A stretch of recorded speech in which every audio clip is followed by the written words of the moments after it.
Hello, good afternoon po sa lahat. Araw po ng Wednesday, kakaroon po tayo ng Bible study with prayer and fellowship. Study of the Word. Ngayon, tayo manalangin kung mag-opening prayer. Hello, Father God, mahapaging Ama, sa hapon na to, lumalapit po kaming mag-asawa sa iyo, linisin mo kami, Panginoon, ng banal na dugo. Ikaw po ang makita sa bibig ng aking asawa, ikaw po ang bahala sa aking asawa, Panginoon. Lanisan mo po ang kanyang bibig, Panginoon, para sa bulay-bulay ng iyong salita, Panginoon, ay ikaw po ang makita. Lord, basbasan mo po ang bawat isa, Panginoon, sa oras na to, si Pastor Vic at ako, Panginoon, at sa mga manunood, Lord God. In Jesus Christ's name, Amen and Amen. Magandang hapon po sa inyong lahat. At ang aking pag-aaralan ngayon ay tungkol po sa salita ng Diyos. Tungkol sa 11 propesiya patungkol sa ating Panginoong Jesucristo. At ngayon, dahil nga ang ating Panginoong Jesucristo ay may mga palatandaan through prophecy na siya ay ang tunay na Kristo o Mesias. Kasi ang ibig sabihin ng Christ, the anointed one, the chosen one. Pagka ikaw ay inordain ng Panginoon, nilalanisan yung noo, o kaya yung paa, no? Kahit sa kamatayan, oil din ang ginagamit ng pang-anoint sa mga namamatay. Sa Katoliko, tawag nila doon extreme unction. So, ang ating pag-aaralan ngayon, bago tayo mag-proceed, umpisa natin yung recap. Last 2 meetings, meron po tayong tinatawag sa English na fulfilled prophecies concerning Christ.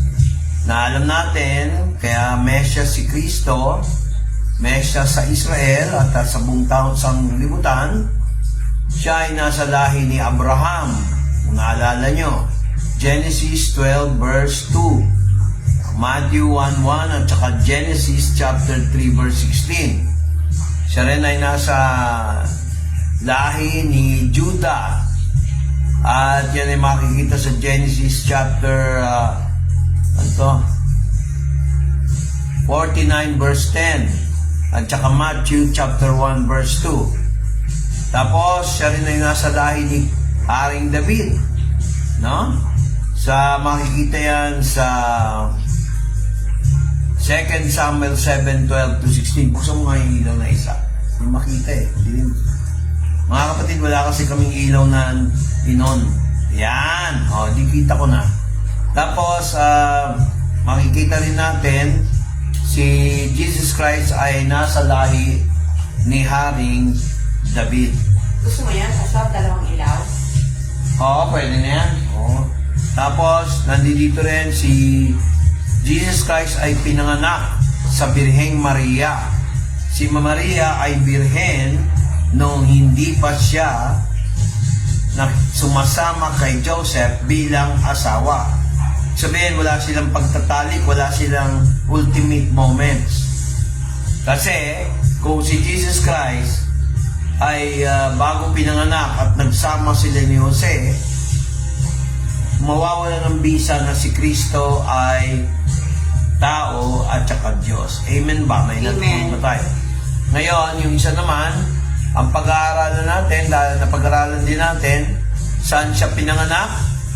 Sa Bethlehem, isang town sa Judah, hindi sa Israel. Maraming hindi nakakaalam yan. Tapos, pinag-aralan din natin ng mga nakaraang meeting, ang tagapanguna ni Jesus Christ, si Juan Bautista, o yung tinatawag natin sa Ingles, John the Baptizer. Sa King James Version, ang use nila, John the Baptist. O nga pala, no, gandang hapon po kay Miss Evelyn, kay kapatid na Evelyn Castro. Maraming salamat sa panunod. Tapos, pag-aaralan ngayon natin ang propesiya na si Kristo ay hari, si Kristo ay isang propeta, si Kristo ay isang pare, at yung pang-5, no? Dala-dala ni Jesus Christ ang kasalanan ng sanlibutan at siya ay kinutya. Alam niyo, ang masakit sa isang Kristiyano, kung ano nangyari kay Kristo, siya ang nangyayari sa atin. Kaya mga kapatid, dito na yun, tayo, nakakaanoy. Kaya mga kapatid, yung bagay na ito ay maselang pag-aralan.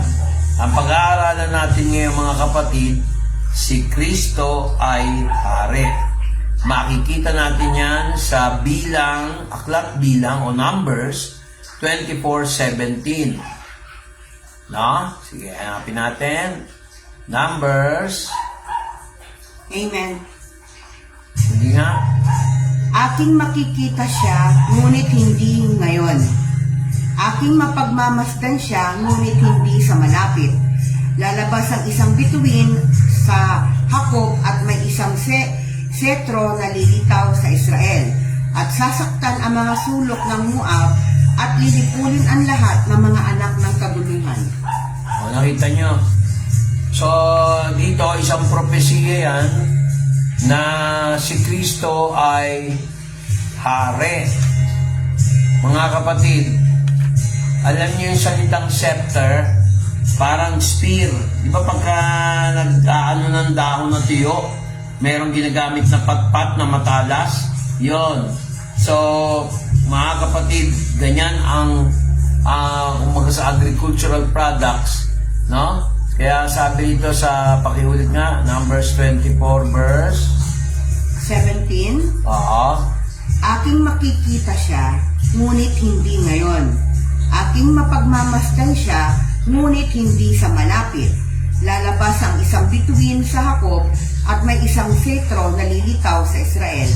At sasaktan ang mga sulok ng Moab at lilipulin ang lahat ng mga anak ng kaguluhan. Nakita nyo? Sa English version, ganito po pagkasabi. I shall see him, but not now. I shall behold him, but not near. There shall not be a star out of Israel. A scepter shall rise out of Israel, and shall smite the corners of Moab, and destroy the children of Sheth. Kaguluhan. Kaguluhan. Di ba pag may nagagalit, mga kabataan ngayon, kahit mga Amerikano, shit. Kaguluhan pala meaning ng shit. Pero letter ito, hindi letter I. Tsaka may H. Shit. Di ba? Natawa lang ako mga kapatid. So ito ay propesya na dadating si Kristo pagka siya ay isang hari at kumbaga sa hardin, harvest time. Meron siyang scepter. Tutusukin niya lahat ng prutas na kanyang i-harvest. Kaya mga kapatid, sa tribo ng Israel, may nakaway sila yung mga anakin ng Sheth. No? Amen ba? Tapos, dahil propesya niyan, tingnan mo yung Psalms chapter 2, verse 6.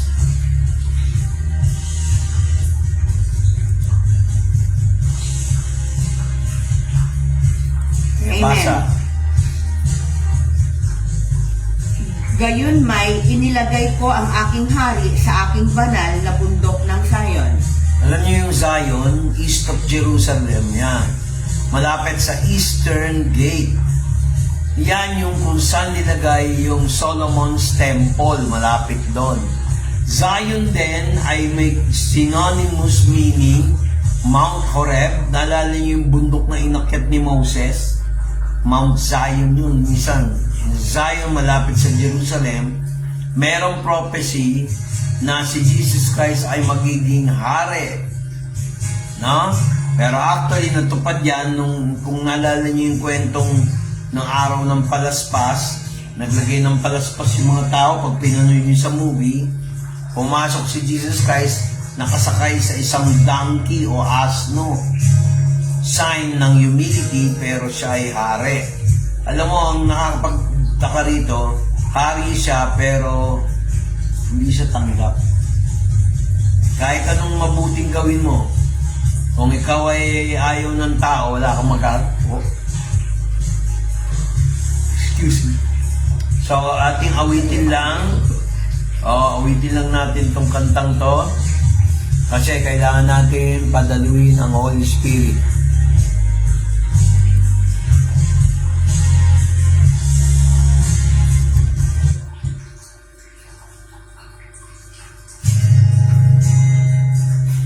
Okay natin, mami.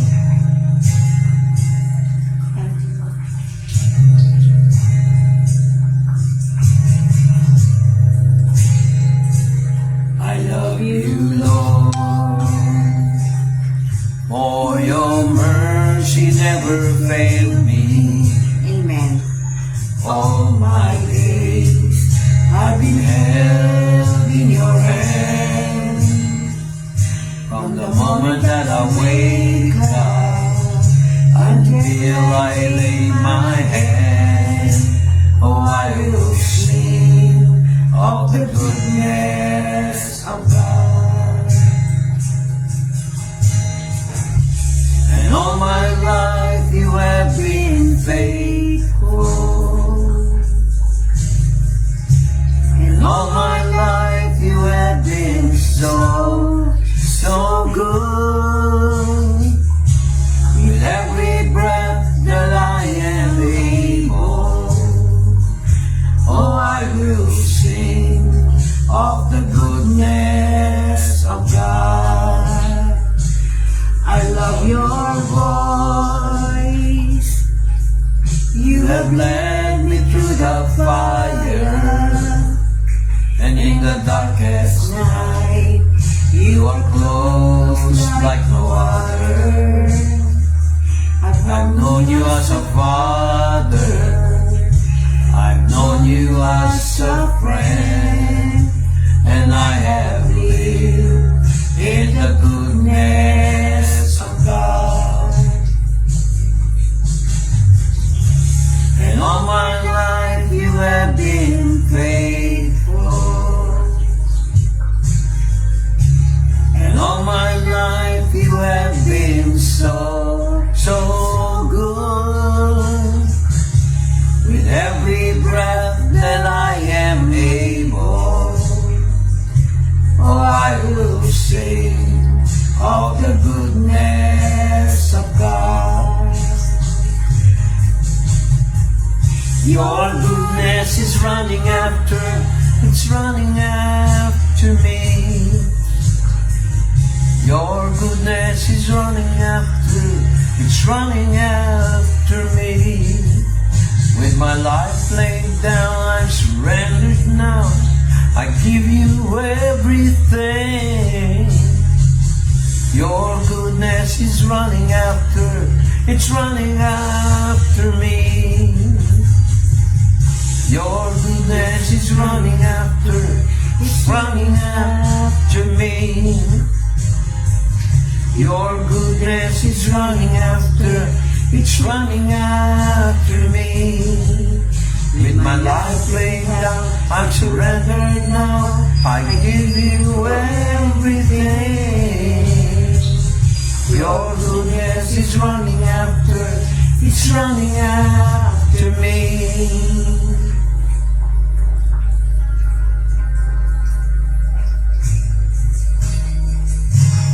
And all my life you have been faithful. Yes, Father God. And all my life you have been so good. In every breath that I am able, oh, I will sing of the goodness of God.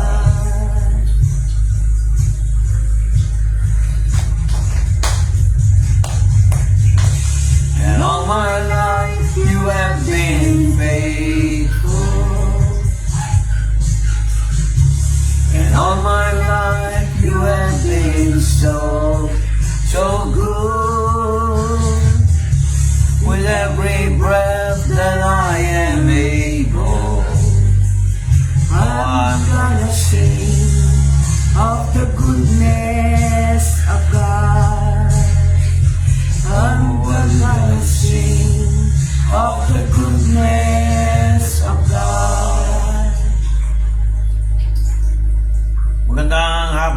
sa inyo.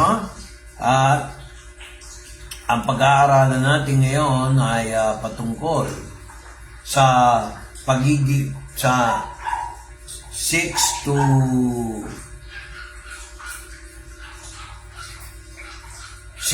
10 prophecies of Jesus Christ.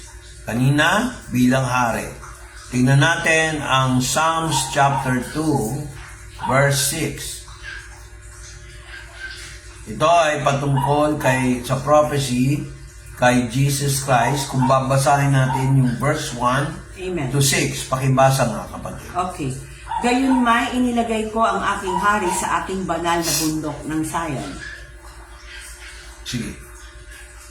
Hanggang 6. Verse 6. Yun na, tapos na. Nabasa ko na po. Chapter 2, verse 1 to 6. Verse 2 to 6. Okay. Oh.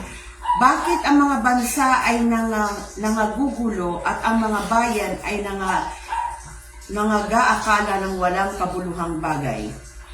Ang mga hari sa lupa ay nagsisihanda at ang mga pinuno ay nagsasanggunian laban sa Panginoon at laban sa kanyang pinahira na langis na sinasabi. Lagutin natin ang kanilang tali at ating iwaksi ang kanilang mga panali sa atin. Siyang nauupo sa kalangitan ay tatawa, ilalagay sila ng Panginoon sa kakutyaan. Kung magkagayoy, magsasalita siya sa kanila sa kanyang puot at babagabagin sila sa kanyang malabis na sama ng loob. Gayunmay inilagay ko ang aking hari sa aking banal na bundok ng Zion. Nakita nyo? Ito yung isang chapter from verse 1 to 6. Yung pagdating ni Jesus Christ, mag-iipon ang mga iba-ibang hari o iba-ibang gobyerno laban sa Diyos, laban sa pagdating ni Kristo. Actually, future to, no? Pero, mismo si Pilate, naalala niyo ba nung pinako si Kristo? Di ba nilagay ni Pilate, Jesus Christ, King of the Jews? Ngayon, nagbago yung isip ng mga Pariseo. Tanggalin yan. Ang sabi ni Pilato, kung ano sinulat ko, nasulat ko. Kaya huwag yung babaguhin yun. Yun ang ibig sabihin. Kasi siya yung senador nun eh. Kaya isa yon sa prophecy na si Jesus Christ yung tinatawag na Mesias na magiging hari ng Israel laban sa iba-ibang mga bansa. Kaya sabi nga may specific na lugar. Sabi dito, nilagay ko ang aking hari sa bundok ng Zion. Mga kapatid, isa ito sa ebidensya na laban daw, sasabi sa verse 2, laban sa Panginoon at sa kanyang hinirang o laban sa kanyang Mesyas, laban sa kanyang Kristo. At tulad dito, nung gusto ng mga Pariseo papatay siya, nagsabi nga sila kay Pilate, baka raw hindi totoong mabuhay si Kristo ulit, yung katawan ililipat. Mga kapatid, kung may panloloko ng mga panahon ngayon, gaya sa TV, sa radyo, meron din ng panahon ni Kristo. Ayan o, verse 1, pakibasa, chapter 15, verse 1 ng Marcos. Sige, basa. Chapter 15, verse 1. Okay, Pastor. Ito na po. At pagkaumaga ay nangagsa-usapan ang mga pangulong saserdote, pati ng matatanda at mga eskriba at ang buong Sanhedrin. At ginapo si Jesus at inilabas siya at ibinigay siya kay Pilato. Nakita nyo, nung namatay si Jesus Christ, ipatay na yun. Doon na uso yung Biyernes Santo. Nakatakip siya ng lino, nakagapos, take note. Dinala nila, nagpaalam sila kay Pilato kasi yung mga alagad ni Kristo, nung patay siya, ay may takot din. Pati yung mga Pariseo at saka Skribo, No?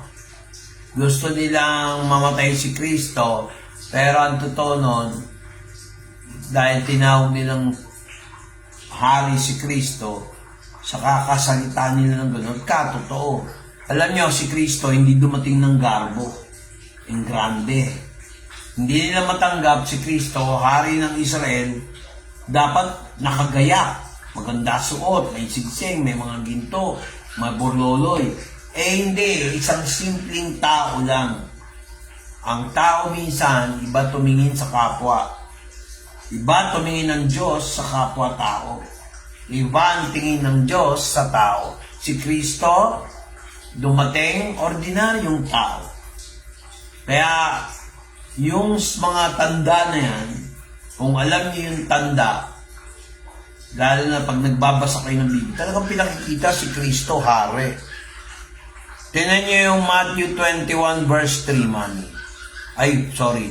Verse 5. Matthew Okay, amen. 21. Verse 5. Basa. Sabihin ninyo sa anak na babae ng Sayon, narito ang hari mo'y pumaparito sa iyo, na maamo at nakasakay sa isang asno, at sa isang batang asno na anak ng babaeng asno. Natupad yan, mga kapatid, sa verse 7 ng chapter 21. Nakasakay siya sa donkey. O kaya sa isang usang. No? Parang usa yun usang. Nilagay nila yung kanilang mga damit, nilagyan ng balabal na bago pa ipinako si Kristo. Kaya naririnig niyo yung sa movie ng Jesus Christ Superstar, tsaka yung mga ibang movie tungkol kay Jesus Christ. Naglatag sila ng palaspas, yung parang dahon ng nyog, ng coconut. Nilapag nila sa daanan ni Kristo bilang hari. Parang red carpet ng mga panahon na yun sa Jerusalem. Pumasok si Jesus Christ kasama ang mga apostol, ang kanyang mga alagad, nakasakay sa donkey o donkey. Tapos sabi na, Hosanna in the highest. Sabi ng mga Pariseo, pigilan mo yung mga taong mag-ingay. Sabi ni Jesus Christ, kung pipigilan ko silang mag-ingay, ang mga bato mismo ay magsasaya. Natakot yung mga Pariseo. Bayaan mo silang magpuri sa Diyos. Kaya dito na uso yung Hosanna, sana, sana, sana, ho. Sana, sana, ho. Sana. Kaya yung Jesus Christ Superstar, yung rock concert na movie noong 70s, doon nakuha yun. Sabi sa Bible, Hosanna in the highest. Sabi sa verse 9. Basa, Tagalog, sige. At ang nakararami, sige, basa. At ang mga karamihang nagasa unahan niya at ang nagsisunod ay nagsisigawan na nagsisipagsabi, Hosana sa anak ni David, mapalad ang pumaparito, pangalan ng Panginoon, Hosana sa kataas-taasan. Nakita niyo? Kaya doon pa lang na ito ay isang tanda na si Kristo talaga yung Mesyas. Amen. Ang magiging tagapagligtas ng buong mundo, hindi Amen. si Allah. Amen. Hindi si Allah. No, hindi si Muhammad. Si Jesus Christ. Amen. Hindi din si Mary. Kung naalala niyo yung post ko, kung si Mary ay nagalak na ang Diyos ang kanyang tagapagligtas, ibig sabihin si Maria hindi rin perfect. No? Kasi kung perfect si Maria, hindi makikipagtalik kay Joseph yon at hindi magkakanak ng pangalawa, pangatlo, etc., etc. May anak na lalaki at babae, sabi sa Bible. Hindi siya tatawaging ang anak ng Diyos. Tayo nga, mga anak ng Diyos, hindi sinasamba eh. Kaya si Kristo, ang anak ni Heso Kristo. Kaya sabi niya dito sa Ingles, pakinggan niyo to, no? And the verse 9, chapter 2 ng Matthew, and the multitudes that went before and followed, tingnan nyo kung anong galaw ng Holy Spirit, followed, cried, saying, Hosanna, the Son of David. Blessed is he who comes in the name of the Lord. Hosanna in the highest. Sa chapter 21, verse 9. Biro mo, nung dumaan si Jesus doon sa may Jerusalem, malapit sa East Gate, di pumasok siya, may donkey kasama yung mga alagad. Ang dating ni Kristo talaga Panginoong Diyos eh. Kaya hindi matanggap ng mga Pariseo. Bakit itong taong to may red carpet? Ang red carpet niya yung palaspas. Alam niyo naman kung ano yung itsura ng palaspas, di ba? Parang dahon ng nyog, di ba? Na pinatuyo. Di ba yun yung palaspas? O nalatag nila doon sa dadaanan ng dongke. Nakasakay si Kristo sa dongke. Para alam nila talaga si Kristo ay hari ng Panginoon. Kung ating babatayan yung binabasa natin kanina sa Numbers, ano yun? Numbers 24:7. 17. Numbers, ano yun? 17. Ano yung sabi ko? 21. 24 verse 17. No? Numbers.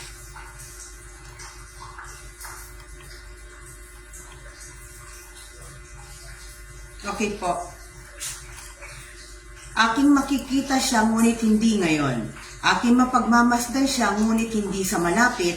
Lalabas ang isang bituin sa Jacob at may isang setro na lilitaw sa Israel at sasaktan ang mga sulok ng Moab at lilipulin ang lahat ng mga anak ng kaguluhan. Makita nyo, dadating si Jesus Christ sa magulong sitwasyon ng Israel. Natupad yon dahil nung pinanganak si Kristo, siya yun. Kaya may salitang anak ng mga kaguluhan. Hindi ba ang karamihan pa ng magulo yung mga religyoso? Maganda na lang hindi kayo religyoso basta meron kayong pananampalataya. Amen. Kasi yung religyoso, oo lang ng oo. Papasok sa tenga, lalabas sa tenga. Amen? Amen. Siya nga pala, good afternoon, anak. Blessed Grace, good Good afternoon. afternoon, Aliyah. Aliyah, Mase. Mase. Oh, yan, nandiyan kayo. Kay So, tuloy na tayo. At saka kay Maring... Tuloy na. Next. Ngayon, sabi dito, I shall see him, but now I shall behold him. But not near. There shall come a star out of Jacob. Ano ba yung art of Judah? Bethlehem. Di ba si Kristo? Hinanap nung tatlong mago o astronomer. Nasaan ba? Puntahan natin, may ipapanganak ang Mesyas ng Israel. Nakita nila yung Star of David. Ito yon mga kapatid. Hindi lang sa New Testament, pati sa Old Testament. At si Kristo rin ang dakilang pare. Dakilang saserdote. Hindi yung mga pariseo nung panahon niya. No? Ang pariseo nung ang pare o saserdote na dakila, walang iba si Melchizedek, kung saan binigay nila ang ikapu nila. Si Melchizedek, ang ibig sabihin ng Melchizedek, who is like God. No? Isang posisyon yun. So, tingnan natin. Tingnan natin sa Psalms 110 verse 4. Psalms 110.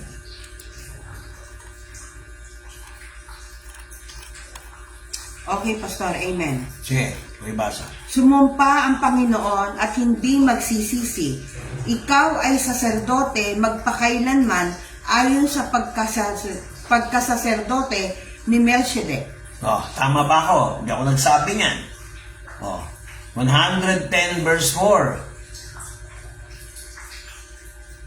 Kasi si Melchizedek ang unang saserdote na sinalubong ni Abraham, yung mga nasamsam niya, yung ikapu o yung 10th, yung tithe ng kanyang nasamsam na nakalabang mga bansa, hindi niya binigay sa King of Salem. Binigay niya kay Melchizedek. Si Melchizedek naman, gaya ni Kristo, naglabas ng alak, Naglabas ng tinapay, binasbasan si Abraham. Binigay ni Yahweh ang lahat ng lupain ito, tinalo mo yung mga kaaway, ibinigay sa iyong mga kamay. Kaya sabi ni Melchizedek, "Blessed art thou, Abraham." Kita nyo? Alam niyo ba si Melchizedek, may mga nagsasabi, pareho sila ni Kristo. Di ba si Kristo, nung kanyang alagad, binigyan niya ng yung kanilang 12 alagad, binigyan niya ng saro, binigyan niya ng tinapay, dugo, at katawan ni Kristo. So, na-prophesy ang panahon ni Melchizedek, tapos several thousand years, pagdating ni Kristo, di ba binigay din niya sa huling hapag kainan, yung kanyang saro, may dugo, may alak, may tinapay. Kita nyo? Kaya si Kristo ang dakilang pare o saserdote. Hindi sa Roman. He is a Jewish Savior. Amen? So, kanina, sabi natin, si Kristo ay hari. Ngayon naman, propeta. Ngayon naman, saserdote. Tapos, natupad din sa kanya, siya ang may dala ng ating mga kasalanan. Amen. Yan ang pinaka-mission niya. Amen. Tingnan niyo yung Psalms 22 verse 1, Mami. Psalms.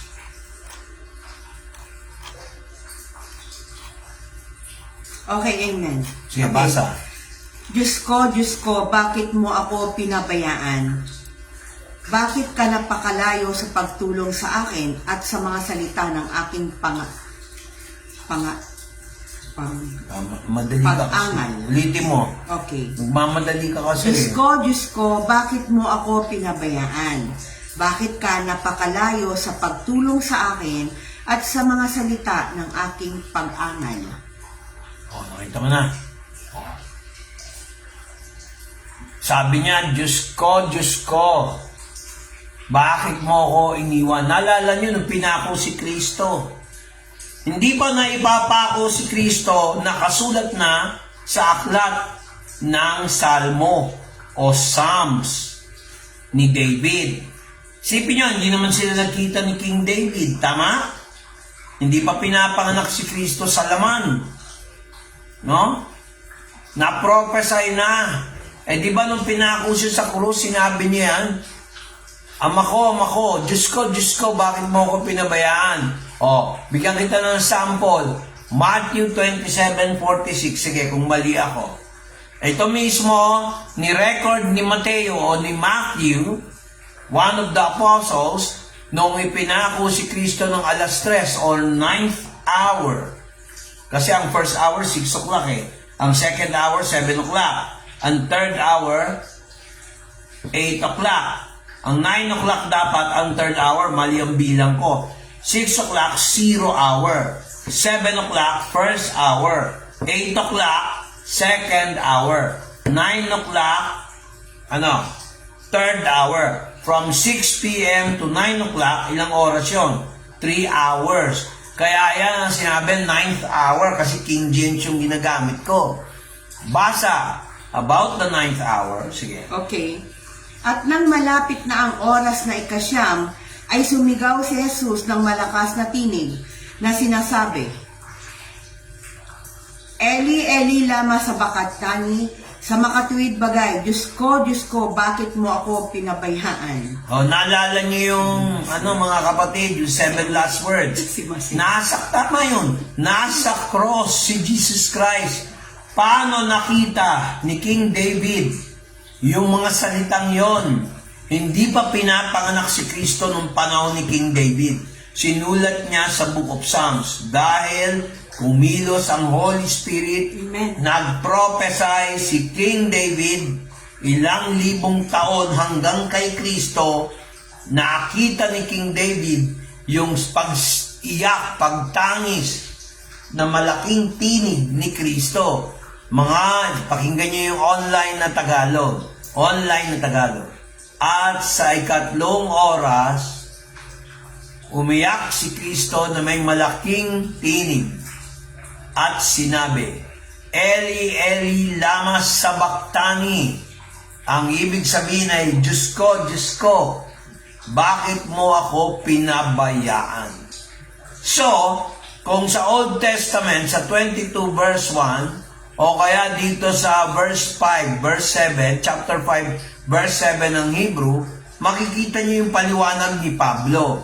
Kasi si Mateo hindi naman pinaliwanag eh. Saksi si Mateo or Matthew sa pagkapako kay Kristo na sumigaw ng Eli, Eli, lama sabachthani, na ang ibig sabihin, Diyos ko, bakit mo ako pinabayaan? Ngayon, tingnan natin ang paliwanag ni Pablo.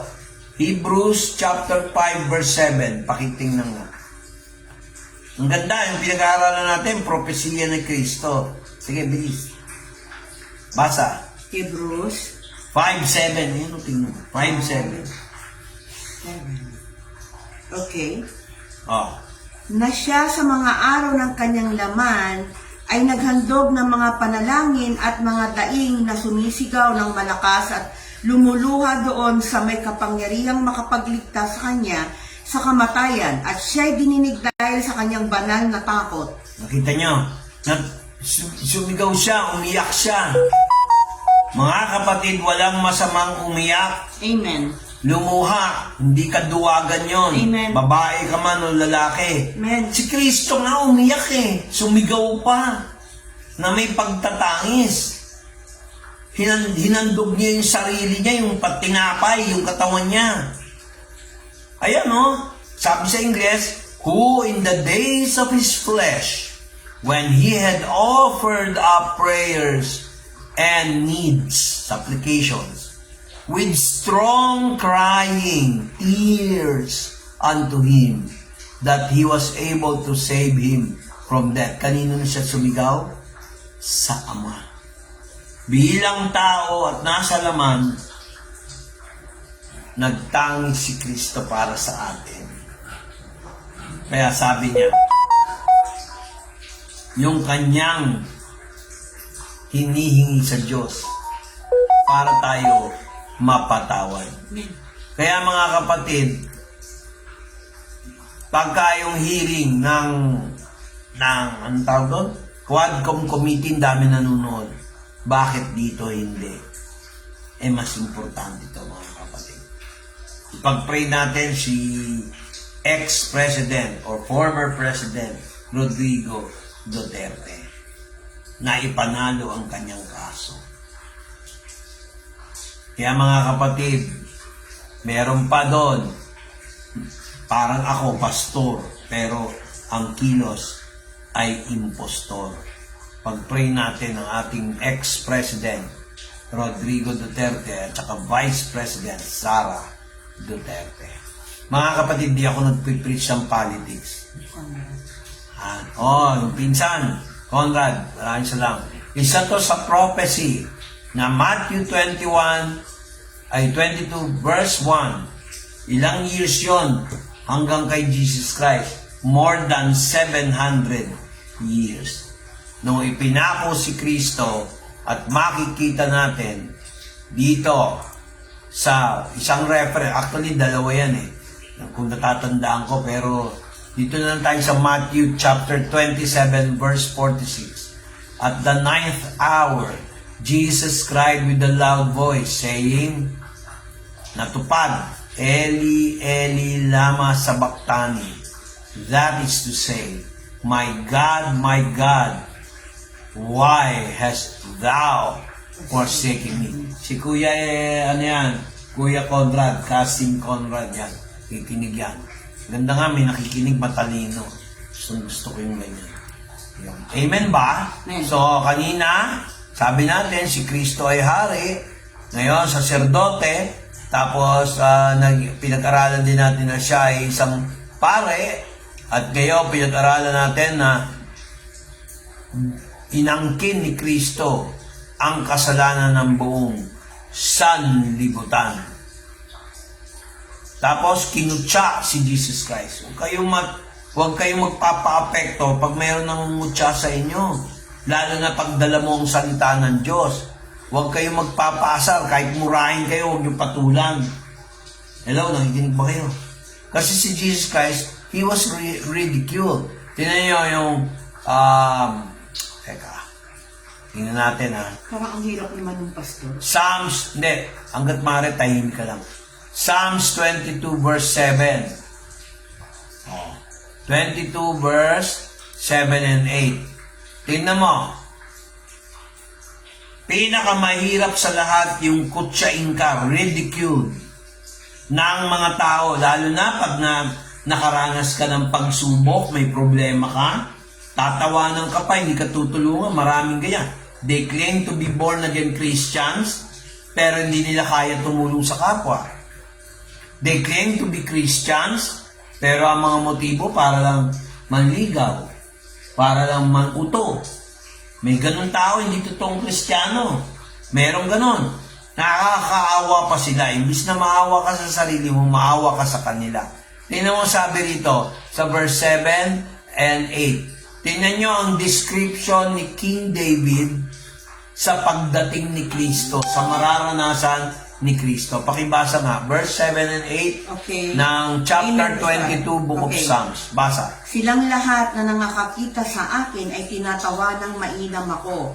Inilalawit nila ang labi, ginagalaw nila ang ulo na sinasabi, magpakatiwala ka sa Panginoon, iligtas niya siya, yamang kinaluluguran niya siya. Kita nyo? Sa ibang translation, ganito ang pagkasabi.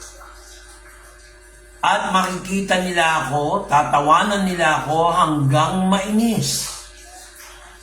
Dinidilaan nila ako, inaalog nila ang kanilang mga ulo at nagsasabi, Ganyan, ganyan, no? Yan. Tapos sasabihin nila, nagtiwala siya sa Panginoon, hayaan mo siyang palayain siya. Hayaan mo siyang palayain. At ang Diyos ay matuwa sa kanya. Pangungutya. Nung nasa cross si Jesus Christ, tahimik siya. Sabi nga doon sa isang verse sa Bible, no? Iniligtas niya ang kanyang sarili, ba't hindi niya iligtas ang kanyang sarili? Ayan, no? Sa Mark chapter 15, isipin niyo yung kinote ko, Book of Psalms. Pero pag tinignan niyo dito sa Book of Mark, sa New Testament, ganito ang pagkasabi. And they passed by and railed on him, wagging their heads, saying, you said you'll destroy the temple and build it in 3 days. Inantsawan siya doon sa sinabi niya. Parang si Duterte, kung ano sinasabi nila laban kay Duterte, binabato nila. Parang ganon. Ganon din kay Jesus Christ. Wala namang ginagawa si Jesus Christ sa kanila. Nag-gets nyo? Pakibasa nga, Mark 15 verse 29. Okay, at siya'y inalipusta ng nagsisipagdaan na pinagtatango-tango ang kanilang mga ulo at sinasabi, ikaw na iginigiba mo ang templo at sa 3 araw ay iyong itinatayo. Nalala nyo nung nangaral si Jesus Christ doon sa temple sa Solomon's Porch. Nagsalita si Kristo, wasakin itong mga building na to, itong edificio na to. Sa 3 araw, ibubuo ko. Sabi ng mga Pariseo, hindi mo ba alam na inabot ng 40 taon para gawin itong templong ito? Tapos sasabi mo within 3 days, yung pala, hindi nila na-gets na si Jesus Christ ay nagsasalita patungkol sa kanyang katawan, na pag siya'y namatay, sa 3 araw, siya'y mabubuhay. Mga kapatid, sasabihin nyo, parang ang layo yata, Pastor Vika. Hindi. Kasama to sa propesiya na inako ni Kristo ang ating mga kasalanan. Kung ikaw yon, siyempre, kung ikaw yung malakas, ikaw yung Kristo, nakapako ka sa krus, sasabihin sa'yo, kung ikaw talaga yung anak ng Diyos, bumaba ka nga sa cross, iligtas mo sarili mo at iligtas mo kami. Baka pag ako yun, napikon ako, babaan ko sila, kasaan ko sila ng kamay. Di ba? Mahirap yung pinagdaanan ni Kristo, mga kapatid. Kaya napaka-ungrateful natin kung pag-aaralan ng salita ng Diyos, hindi natin ini-enjoy. Para mo na rin sinabing, baliwala yung ginawa ni Kristo Jesus sa buhay natin. Amen ba? Kaya mga kapatid, bilang pare, bilang tagapagligtas, inako niya ang kasalanan ng sanlibutan. Kaya si Jesus Christ, tinutukoy dito sa Book of Psalms, Old Testament, pinatutunayan naman ng New Testament na nangyari na. Naalala niyo, pinag-aaralan natin dito, 19 prophecies fulfilled in Christ. Propesya na naganap, na natapos na sa panahon ni Kristo. Kaya si Kristo may 19 na tanda na siya ang Mesyas na tinutukoy sa Old Testament na binaka pa naman ng New Testament. Amen ba? Amen. O, hanggang dito na lang po tayo. Ayaw ko habaan ang ating Bible study kasi malang data eh. Amen ba? Amen ba? Amen. Kaya mga kapatid, napakahalaga ng pag tayo ay magpasalamat sa Lord, kantayin natin yung Blessed be the name of the Lord. Ay nga pala, suggestion. Kung po kayo, may cellphone kayo, may Bluetooth, kabit nyo doon sa Wi-Fi ng speaker nyo na may Bluetooth. Kung may laptop kayo, baka may audio out, kabit nyo sa amplifier. Maganda po ang tunog. Kasi, Matiin mo to si Bunso. Kasi Saan? baka maselo sa'yo na nanonood. Si Toyang, oh. Oy, Toyang, ang ganda no, malayo ka ngayon. Nasa Amparo ka, no? Pauwi ka pa lang. So, okay lang. Binabati ka namin. Hindi, alam ko naman. Binibiro ko lang ikaw. Nasa malayo, sa taas ng bundok ng Santa Maria, papunta pa lang. Nasa kwarto pala. Hello, Jan. So, okay? Stanislao.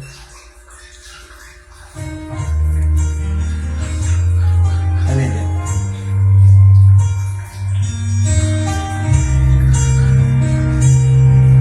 Mawit po tayo. Blessed be the name of the Lord. He is worthy to be praised and adored. So we lift up holy hands in one accord, singing, Blessed be the name, blessed be the name, blessed be the name of the Lord. Blessed be the name of the Lord. He is worthy to be praised and adored.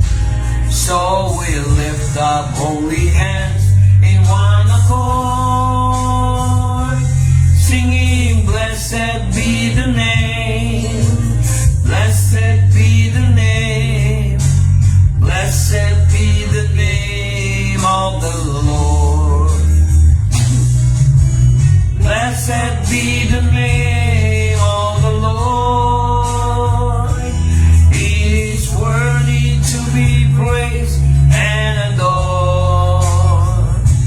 So we lift up holy hands in one accord, singing, Blessed be the name, blessed be the name, blessed be the name of the Lord.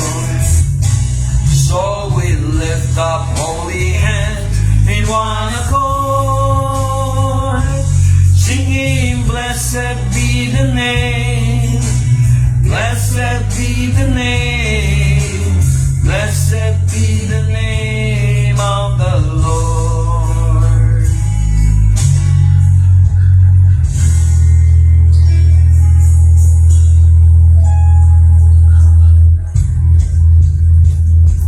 Let us celebrate Jesus Christ.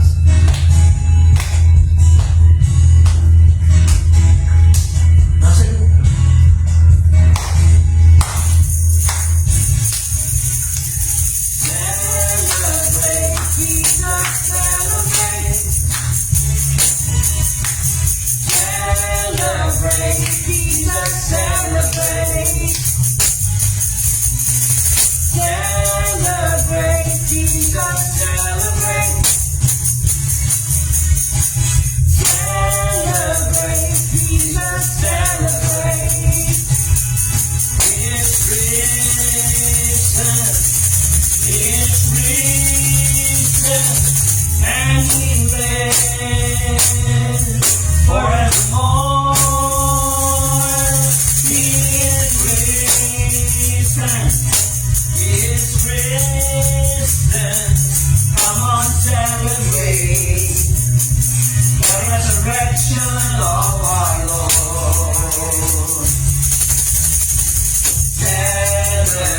Jesus, celebrate.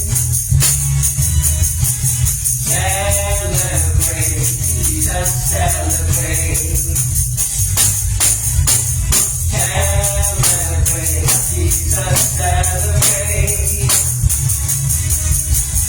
Celebrate, Jesus, celebrate. He is risen, He is risen, and He lives forevermore. He is risen, He is risen.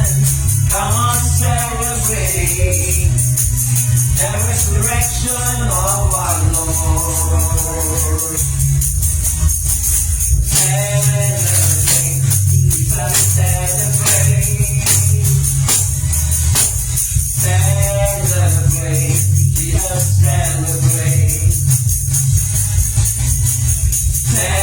Celebrate, Jesus, celebrate.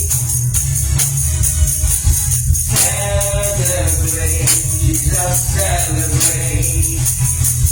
He is risen, He is risen, and He lives forevermore. He is risen, He is risen. Come on, celebrate. Come on, celebrate. Come on, celebrate the resurrection of our Lord. He is risen, He is risen, and He lives forevermore. He is risen, He is risen. Come on, celebrate. Come on, celebrate. Come on, celebrate the resurrection of our Lord.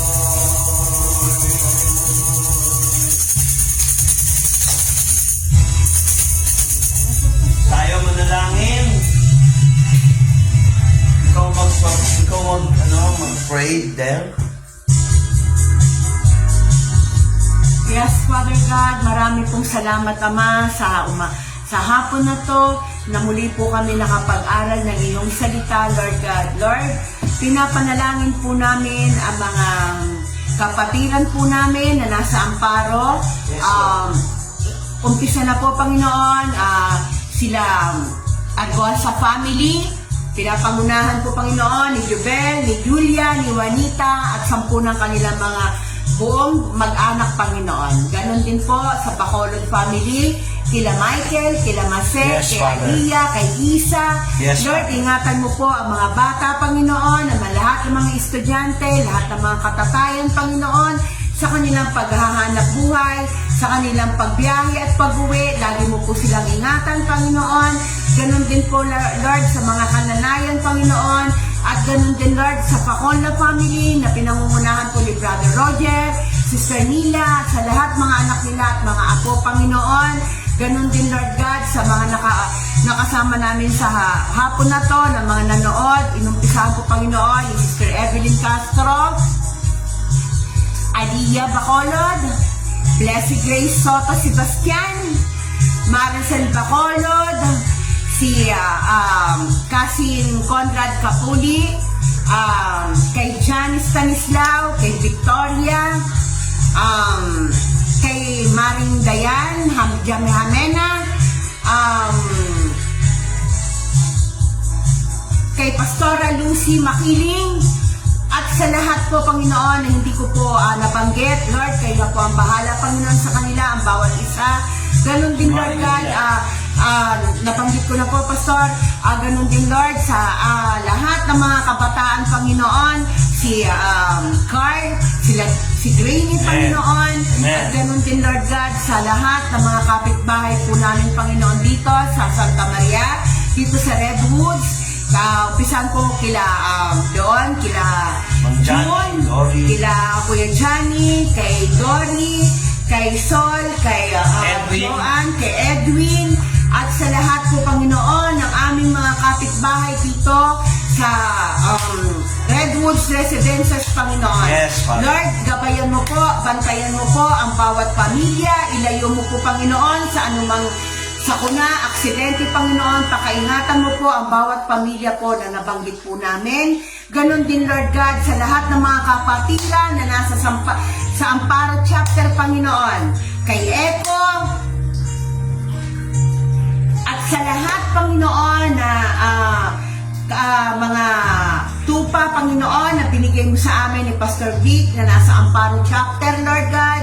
Ganon din, Lord, sa mga pinanalangin po ni Pastor Vic kahapon, Lord, sa kanyang apo na si Igo. Lord God, patuloy mo po siyang pagalingin, Panginoon, sa karamdaman na dengue, Panginoon, na nakakonfine ngayon sa Medical City. Ganon din po lahat, Panginoon, na may mga karamdaman, Panginoon. Umpisa na po, Panginoon, sa aming lahat, Panginoon, na may mga karamdaman. Ikaw lang po ang aming doktor na pwede po namin pagkatiwalaan, Panginoon. Linisin mo po, Panginoon, sa kami mula ulo hanggang paa, Panginoon. I-normalize mo, Panginoon, ang lahat ng aming mga mula ulo hanggang paa, Panginoon. Lord, ito po ang aming samot dalangin sa hapon na to, gabi nito. Lord, ang kalusugan po ng aming pastor, isustain mo po lagi siya. Thank you, Panginoon. Yung dati hindi po niya ginagawa, nagagawa na po, Panginoon. Yung pag-akyat baba sa hagdan, Lord God, marami po salamat. Ganon din po, Panginoon, sa pagpapagaling mo sa kanyang mata, Panginoon. Thank you po, Lord God. Thank you po. Ay kay John Stanislao na kiniinig na nanood ngayon. At sa lahat, Panginoon, kung ano man po, kung hindi, meron pa po akong hindi nabanggit, Panginoon, Lord, kayo na po ang bahala. Marami pong salamat po ulit. Basbasan niyo po ang pamilya Soto, ang aming tahanan, Panginoon. Ikaw po ang maghari dito sa tahanan po namin. Maraming salamat po ulit, Panginoon. In Jesus Christ's name we pray.